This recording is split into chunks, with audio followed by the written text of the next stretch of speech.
Better Games, Better Gamers is a show where we talk about how games shape and are shaped by the communities and the people around them. For this episode, I'm joined by Zachary Rozga of Twin Galaxies. He was recently featured as a guest speaker at GamesBeat LA, and I've invited him here to hear more about his story. So, would love to get a quick intro to Twin Galaxies and your work. Thanks, Daniel. Appreciate you inviting me onto the show. I also very much appreciate you attending our session at GamesBeat. That was a little bit of our coming out party. As you saw on stage, I was joined by the man, the myth, the legend himself, Mr. Jace Hall. And we were there basically to announce to the gaming community that Twin Galaxies is relaunching, I guess is the best way to put it. But we're here and open for business. So for your listeners out there who are over the age of, let's say, 45, you may know of Twin Galaxies from the Guinness Book of World Records for video games. Originally founded in the early 80s and was legendary in the arcade days. But as the video game moved from the arcade to the console and then to the PC and then to the mobile device, how it was originally formed and how adjudication took place was not ready to scale with the scale of the video game industry. And so I mentioned Jace Hall because he acquired Twin Galaxies in mid 2010s, embarked on a mission of reimagining and modernizing what made Twin Galaxies great, which was you knew that there was a Twin Galaxies record. It was true, accurate, and the person actually achieved it. But in order to be able to encompass all video games, because that's the goal is not to have one genre, one title. It's any video game that you or your community can set a record in, whether that's a speed run, a fastest kills, most kills, etc., highest score, you name it. We want to be able to accommodate you in that game. And in order to do that, we had to move everything to the cloud. And we had to build a unique system that replicates that judge, that person standing behind you, making sure you're not slipping something into the USB slot or actually not even competing for the world record. And so that, I would say, came to a point where it was ready for prime time um, in 23, 24, which is when I joined. And I came over, from my company that I was running that was in the esports and gaming space and basically helping brands that you wouldn't necessarily suspect get into esports and gaming. And so I fell in love with the idea that all games are equal because what I found while working in the esports space is there were like 4 game titles that dominated. I personally played none of them. My kids played none of them. My friends played none of them. And so it really felt like this subculture that didn't actually represent gaming. And yet, the notion of competition and competitiveness is relevant to every game because it's a game. Like, that's why you play games, is to compete and win, whether you're competing against yourself or you're competing against your buddies, your family members. There's an element of competition. So that's why I fell in love with it. And also, from the commercial side of it, brands were constantly asking me to align with more family friendly games that just weren't found in live streaming. Weren't, and certainly we're not, minus Rocket League, we're not a quote unquote esport. I feel like it's important because even when I was at GamesBeat, there were lots of conversations of like, wait, the Twin Galaxies? You mean like the record keeper? I thought that was a community resource. I thought that was not for profit.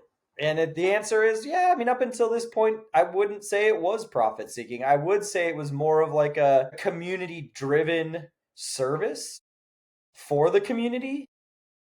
But a confluence of things have happened that I believe make us extremely important now for the video game industry to get through this current moment and prepare for the future.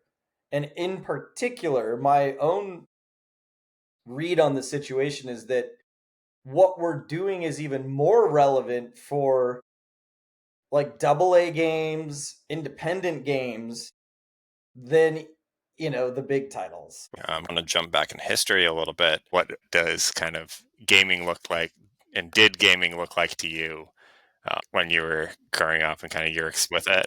I grew up with Nintendo. So I think I was 5 when the NES was released. And basically all the way through college, I had the latest Nintendo Entertainment System that was on the market. One of the constants for me throughout all of those games was Mario Kart, which makes me very happy with this latest release. My favorite game of all time that I have probably played thousands of hours is Tecmo Bowl. That game, hours and hours and hours. And then, past that, Prince of Persia's like not the original ones, but the more narrative driven cinematic ones that came out a little bit later. And then I probably finished all the way up through the first 7 or 8 of Final Fantasy. As I got a little bit older, I played more sports games. So I got really into FIFA. I got really into actually the 2K golf game. During COVID, I played that a lot.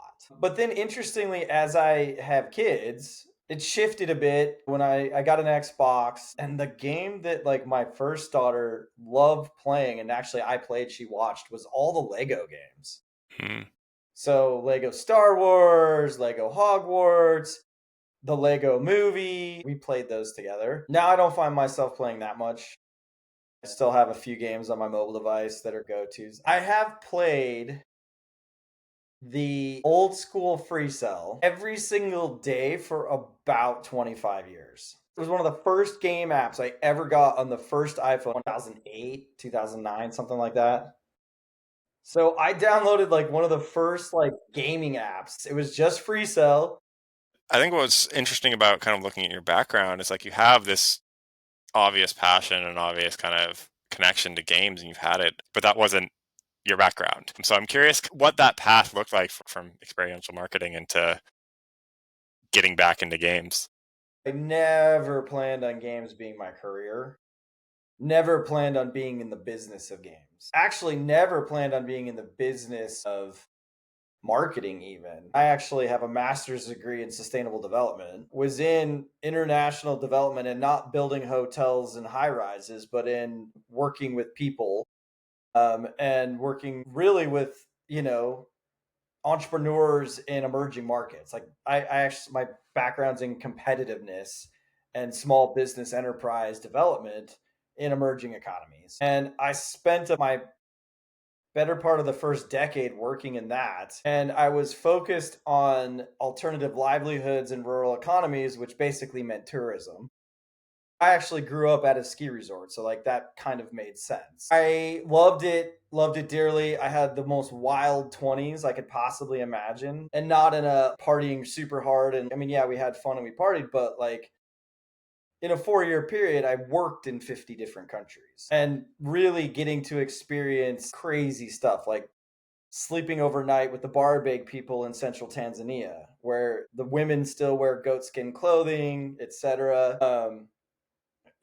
And so it was stuff like that. Traveling the outer islands of Vanuatu, like, so that was really cool and crazy. But then, you get older, and I also recognize that life would have basically required me to live on an airplane, and I got tired of it. And so came back to the States and was really good at the idea of selling experience, and how that translated into the US economy was really around experiential marketing. And so that's how I got into experiential marketing. And then really what I saw there was a problem with attribution. So if you run an event and you have a booth, what does that actually mean to the bottom line? And so I created an app that was meant to be appended to your booth um, through experiential marketing, and we were doing really well until February, March of 2020. And Your listeners may or may not remember what happened in February of 2020. And I was living in the Wuhan of the United States, which was Seattle. I mean, epicenter one is literally like a stone's throw away from where I live. And my company got shut down with external forces that were beyond my control. And when the opportunity presented itself to try to help virtualize conferences, which is what we decided to do during COVID, I ended up picking up a client called Esports Insider. They were one of the reference publications for the esports industry. And what was fascinating is everything I thought I knew about esports as somebody completely from the outside, like no experience, didn't watch live streams, everything I thought to be true about the way the business model worked turned out to be not. And so I thought they had media rights. I thought they were just like the NFL or the NHL or MLB, pick your sport of like traditional sport of choice. And it just wasn't the case. And so then I became fast friends with a guy at Misfits Gaming Group. And essentially, he was like, have you ever thought about applying your attribution concepts to live streaming and helping me and my team sell more inventory? And I was like, well, I ain't got nothing else to do. Let's do it. And that's what pulled me into esports and gaming. And also at the time, there was a lot of money sloshing around. That's what brought me into esports and gaming. And it was kind of fun because most of my gaming was personal. I didn't game with friends. It was just something I did for myself. It's a far cry from where I was in my career, but I kind of enjoyed it. And then, things started happening again outside of my control in the industry, but it all led to me getting introduced to Jace. And then him kind of telling me that there was this platform he'd been working on that literally allowed any game of any kind anywhere to be turned into an individual competition. And so I said, well, let's go. I'm in. And it was like that hard of a decision. And so now we're here today and we have this robust platform. We've had a handful of really high impact clients and excited to really start scaling what we're doing to people who need it. So you gave a brief introduction at the beginning. I'd love to kind of dig in a little bit more about really how Twin Galaxies is different from some of the other platforms and kind of how other people are doing business, especially kind of with influencers and things like that these days, and kind of what are kind of some of the advantages.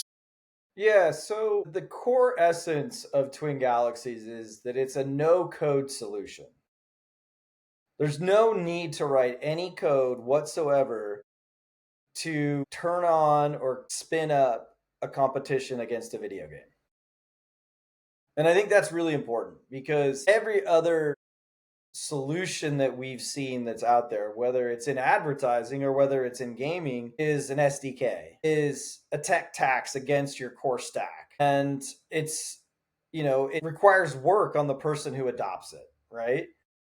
Ours is meant to run alongside or over the top of what you're currently doing. And the way that we do that and still get to the truth is that everything that comes in as a submission is a individual video evidence of what you're trying to achieve. So, for instance, we ran a competition early on with Jordan Mechner, the creator of Prince of Persia, against the original Prince of Persia on the PC.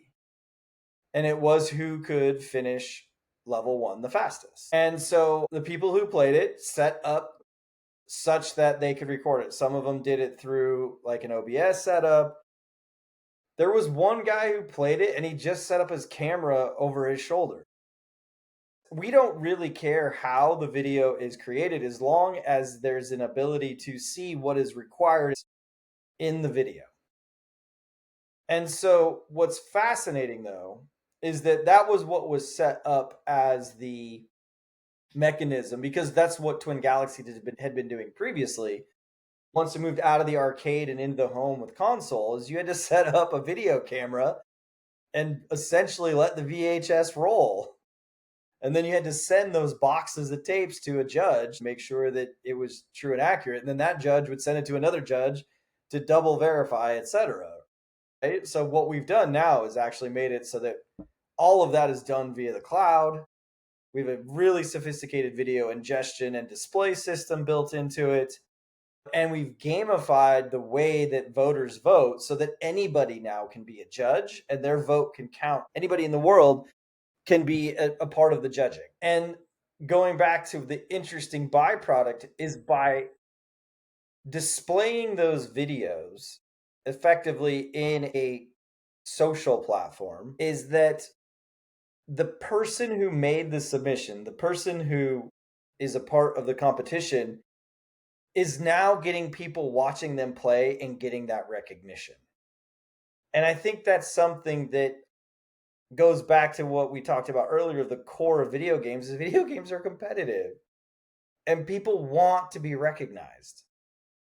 And so, we already have in-game leaderboards and so why would I ever want to use an out-of-game leaderboard? Okay, so is there a video associated with that leaderboard? No.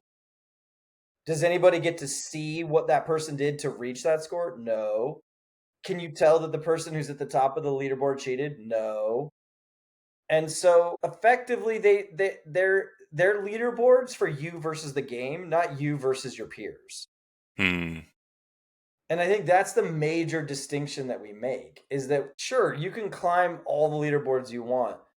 If I play a mobile game and I'm getting close to the top of the leaderboard, right before the timer runs out, 10 people jump on top of me and I got to go figure out how to climb it again, right? And so were those real submissions? Were those real people? Nobody knows. And so this makes it so that you, as the player, have to actually decide that you want to be seen. And you know that people are going to watch your video and verify that you did what you said you were going to do. So it definitely just cleans out the level playing field. And what's super fascinating from that perspective, having run back-to-back Counter-Strike speedrun tournaments in aim-targeted maps, is that we had exponentially less cheating in the second one than we did in the first one. We removed 75 people from the first competition for cheating. I don't think we removed more than 20 from the second one. And I think it's because it's effectively the same player base that people are like, oh man, what's the point of cheating when I know I'm just going to get removed? I might as well just actually compete. So, so what's interesting about this and why it is applicable to any game is that these aren't the full game. These are like measurable micro moments in a game that are set up to demonstrate ability. And it also means a lot of games could have thousands of these things stood up against. For instance, just think of Pac-Man, right? When people think of like highest score ever in Pac-Man, what about fastest to complete the first page? What about how far can you go without getting hit by a ghost? We could keep going, but that's the idea, right? And somebody might be really good, and this is also even within the aim trainer that we did with Logitech, is in the first one we had it so that there was very limited movement. It was just one path, right? And that created a set of winners. And then we ran another one that had different paths you had to go, and you could go up and down, and it created a different set of winners. And we had a lot of the same people play both competitions. With the ability to have so many different games, how do you kind of approach different audiences and kind of different customers maybe who you're trying to work with? Honestly, the best way to figure out how to set up a challenge is ask your community. They know what they want to compete against. They know what are the micro moments in the game that would make a fun and compelling contest. So we did that in the very first one that we ever ran, which was with Mortal Kombat. We didn't go broadband. We went pretty narrowcast on getting that feedback, is that there's a game mode in MK1 called the Survivor Tower that literally has no measurement against it. And so let's figure out who can actually climb to the very top of the Survivor Tower on extremely hard mode. So play on extremely hard mode and who can get to the top of the Survivor Tower. What we didn't expect is that a lot of people were able to do it and beat it. And even the people that I was working with at the publisher didn't realize that that many people could get to the very top and beat it. Because essentially, you have to go through 25 opponents to get to the top, and you never get to refill your energy.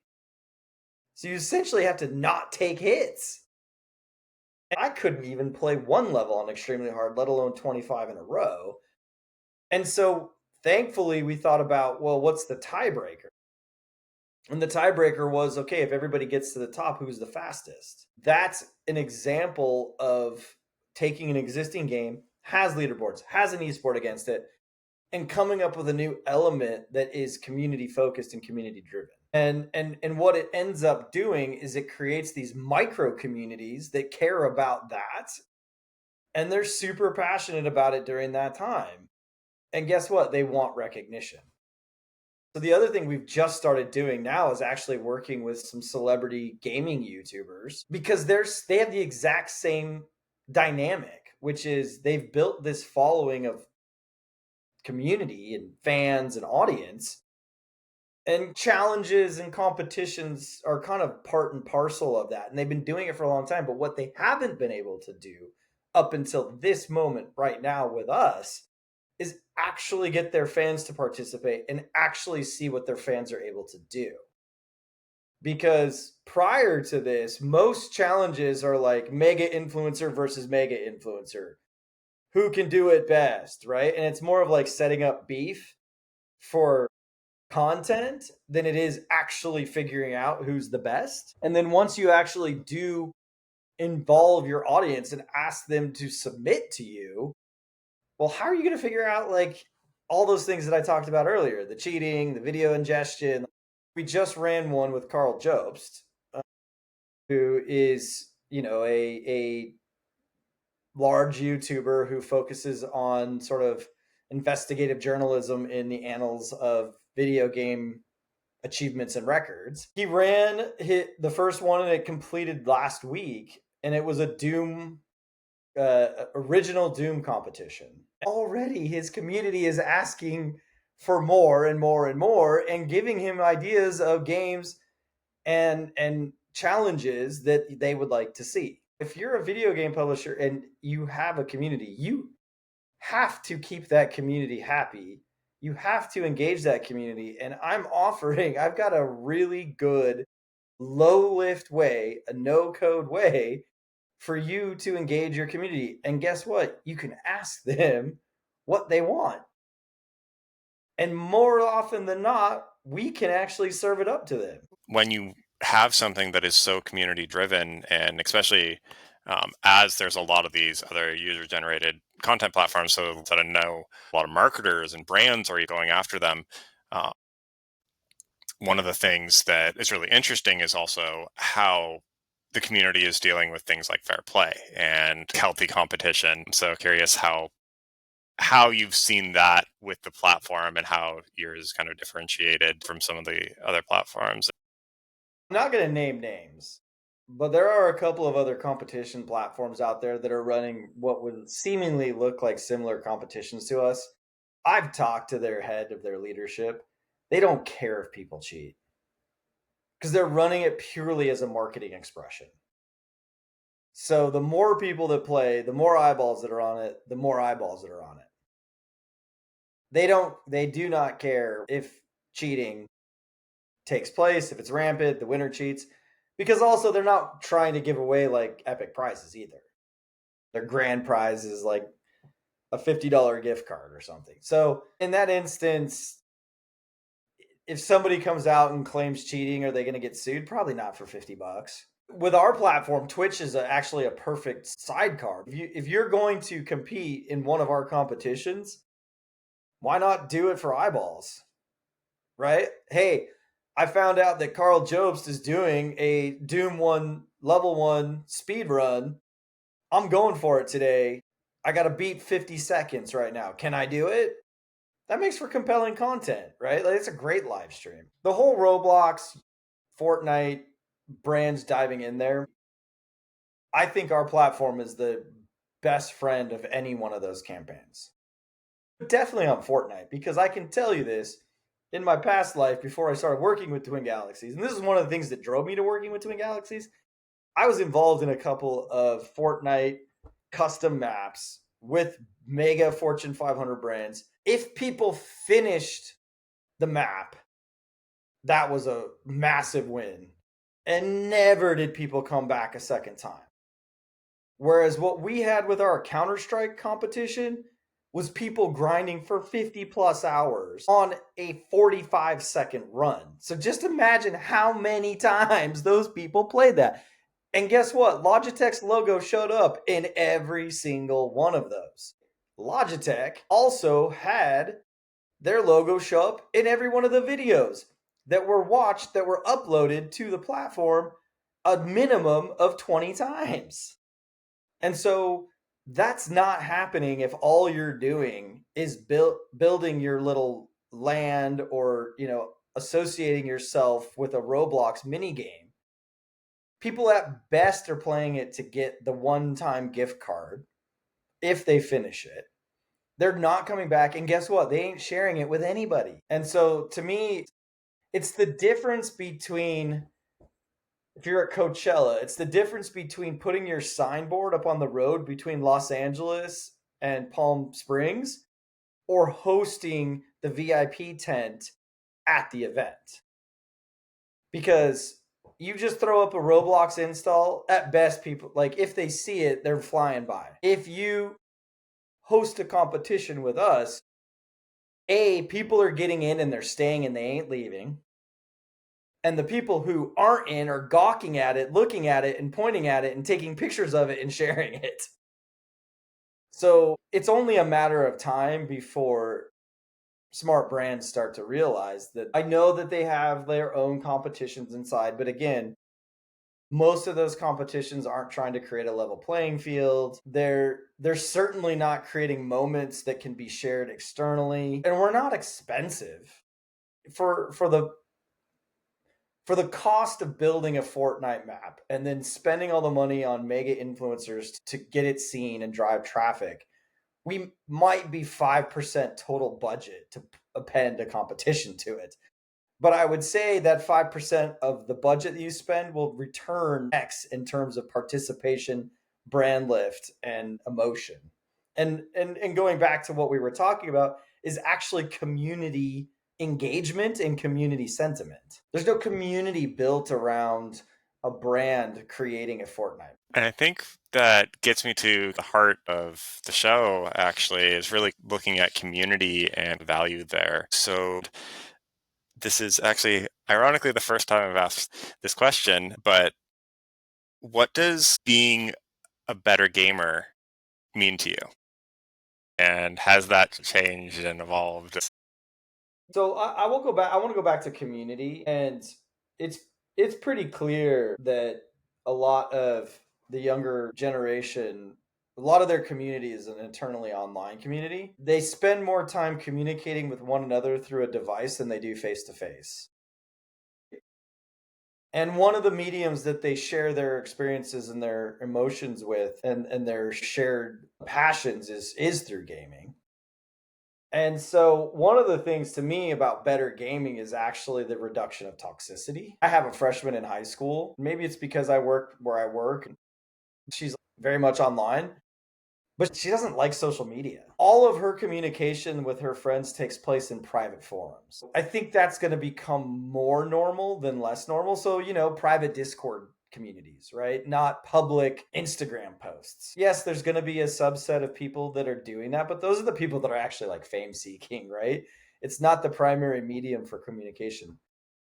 And part of the reason is those platforms have just become so toxic. And it's hard to avoid the toxicity.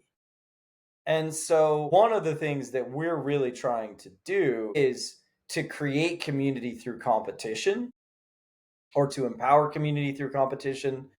But we believe that, and we've seen this, is that competition actually reduces toxicity.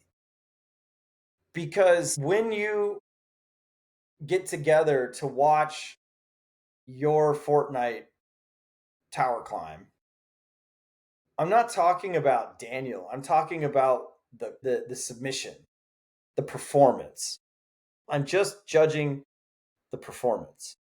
And so most of the commentary, even if you cheated, isn't like you're a damn cheater. It's like, you know what, I saw this in timestamp 2 minutes and 20 seconds. There's no way that that happened without a video splice. And so there's no like, well, that guy's a dirty. Now that might be happening elsewhere, right? But that's not happening in our platform because that's not the point of our platform. The point of our platform is to get to the truth. And so what we've seen is actually the only time that we really get like non performance oriented commentary, it's usually like a game recognizing game.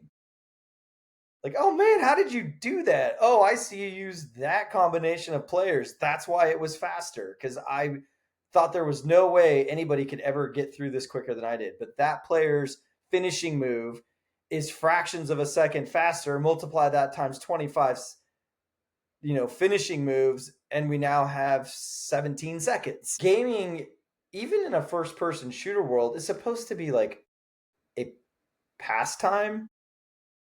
I know for some people it is a profession, and that's where it gets a little bit weird. But my goal for better gaming is just less toxicity. I would like personally less toxicity in my entire life. I think that's something that I'm striving for, is to figure out how to reduce anxiety, reduce anger and otherism. And if you remove the individual from something and you think about it just from the performance, I feel like that does help with that sort of feeling. Twin Galaxies, again, has this long legacy, and I'm curious how you see competitive gaming and really esports. It's changed over the past 15, 20 plus years, and also where you see it going in the future. Esports is a misnomer from my perspective, because all esports are team-based activities. They're all team-based competitions. And that's like basically saying that the Power Five are the only sports that exist in the world. The only thing that exists is football, or football, basketball, soccer. But then I guess if you're talking about secondary, you've got volleyball and etc. Right? But that's not the case. Like most sporting and most competition, whether it's, and particularly in the amateur side, is individual sports.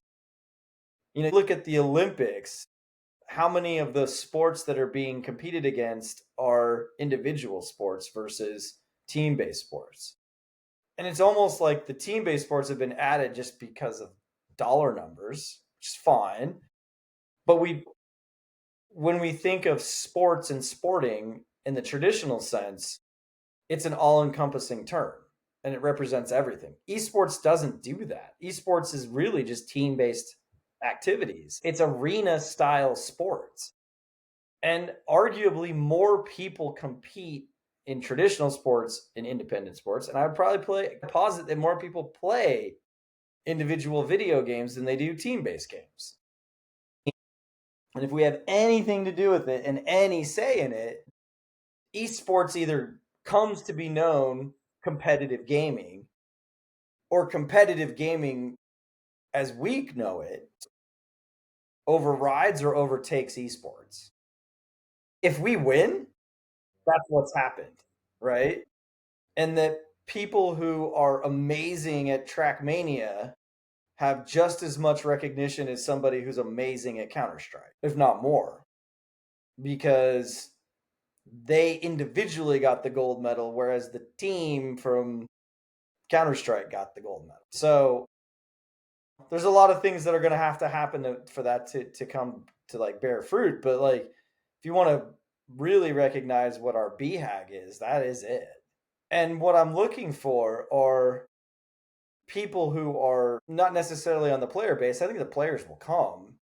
I'm looking for people who are on the game publisher side who want their game to be featured.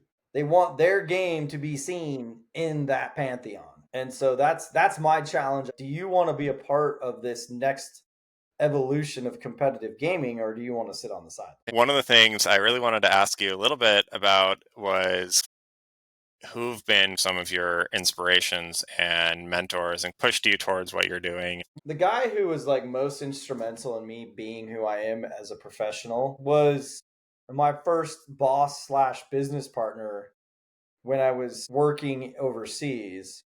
That's where also I got the startup bug, and probably the reason I haven't worked at a company since then is because this is a gentleman named Len Cordner. He passed late last year, unfortunately, and I lost touch with him.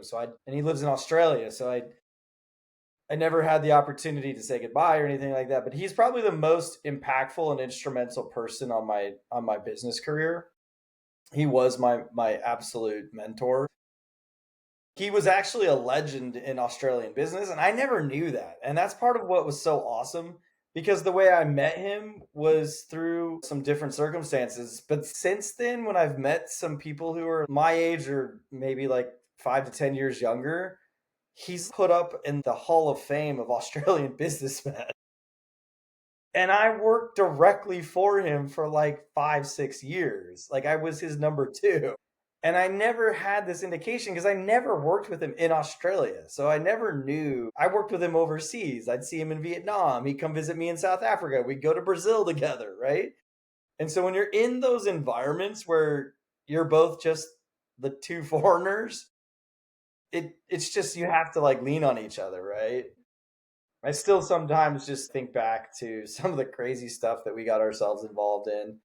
And he always was he was the one who was teaching me and training me on what it means to be a good leader. And also a lot of the things that I believe in, like this idea of reducing toxicity, creating fair play, 100% comes from him. Like 100%.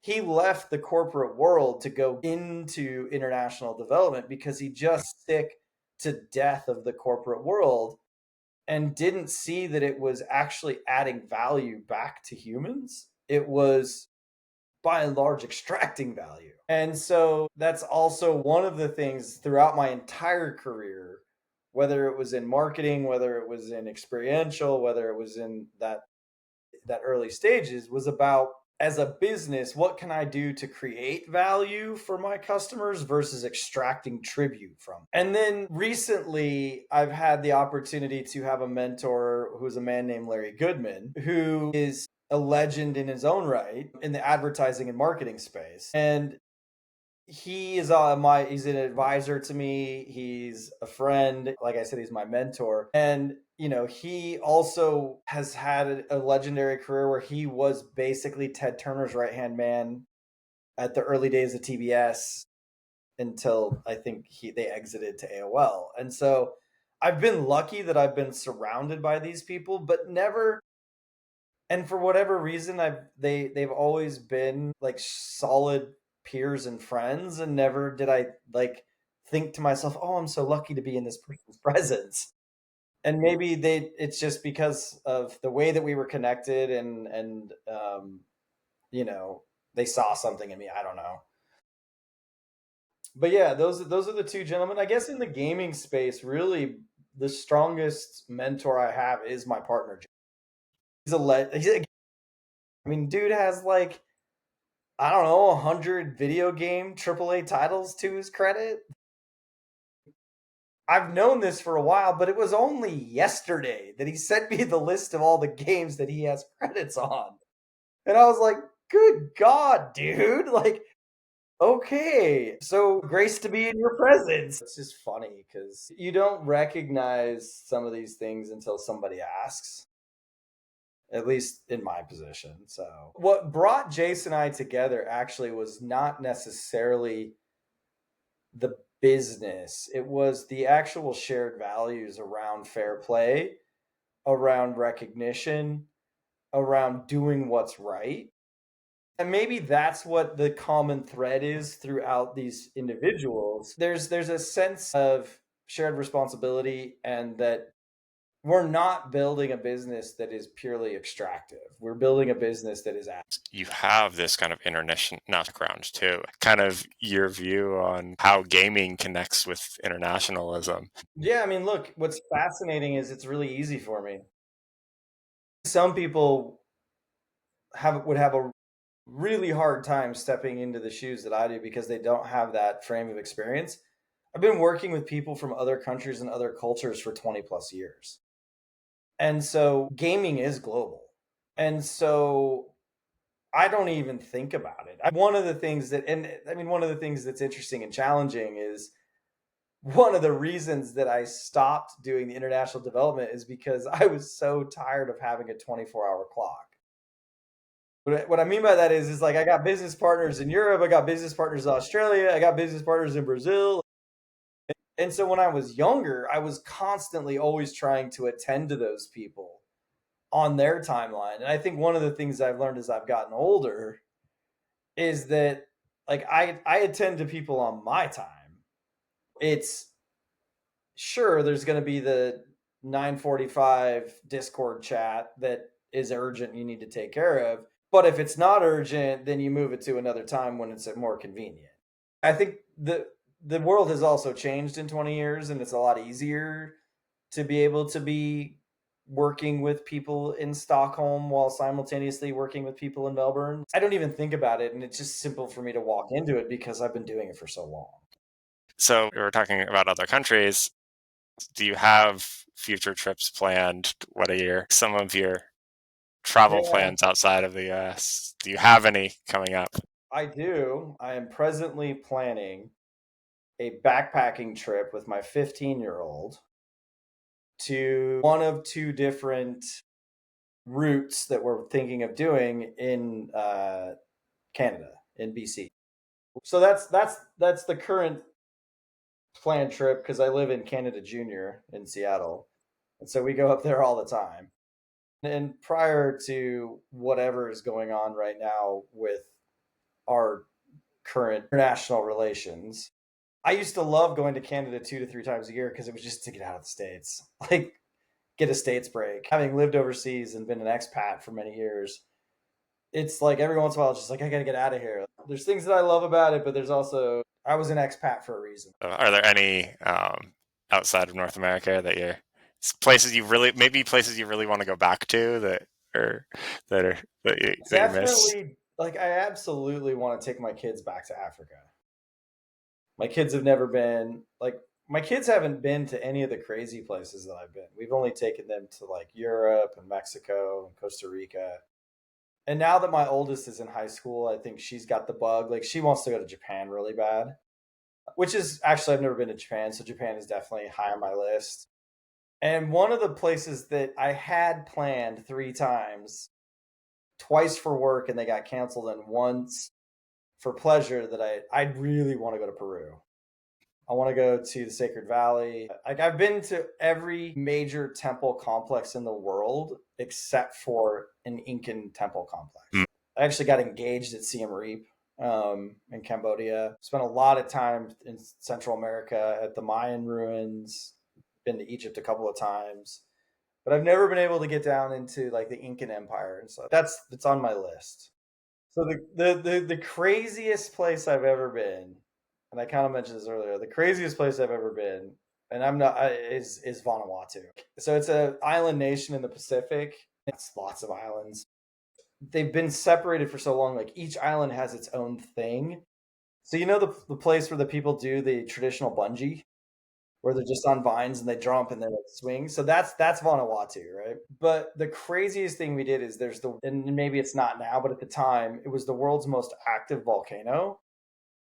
And you literally could drive up to the summit and then you had like maybe like a 300-meter walk to get to the cauldron, and you just stand there and you watch constant eruption happening, just consistent, constant eruption. And then we finished the night by staying in a treehouse underneath, like go back down to the bottom of the volcano, and there was tree houses that were there, and we stayed overnight there and just listened to the volcano erupt all night. It sounds like something out of a game or a fantasy Yeah, novel. I mean, like that's the thing is like I think part of the reason I always fancied myself as like and this is probably part of the reason I did it, and it was good doing it when I was young. Is I kind of fancied myself as like a Indiana Jones type, and so I was always looking for like the most like crazy adventure. But yeah, I mean, I could actually turn a lot of my travels into a video game, and it would be pretty fun. It's been so long since I've seen all of them. What's your Indiana Jones movie? Not Crystal Skulls. That one was terrible.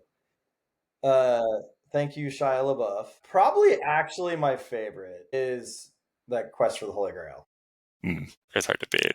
Yeah, I really like that one. Awesome. Well, we are about at time. Where can people learn more about you and Twin Galaxies? Yeah, I mean, the best place to reach me is on LinkedIn. That's where we post most of information about what we're working on currently. We're still putting together what I would say is the commercial aspect of Twin Galaxies, but the best place to see like current challenges that are happening and are is in twingalaxies.com, and then go to the challenges tab at the top, because every challenge that's run, whether it's on like a custom branded microsite, which is one of the things that we do, or it's built within directly the platform, they're all listed there. If there's any of your audience that wants to learn more, they can just send me an email at Zack, ZACK, at twingalaxies.com. And like I said, we're ready to serve and support, and we're really looking for people who are just looking to provide something fun and awesome and already like a good relationship with your community. And it doesn't matter if your community is 50 people or 50 million people, our platform can serve that. Thank you so much for coming on today and for sharing your adventures and journeys. Yeah. Thank you so much for listening. If you enjoyed it, please hit subscribe and follow us at bettergamers.com and on social media. Hope to see you next time.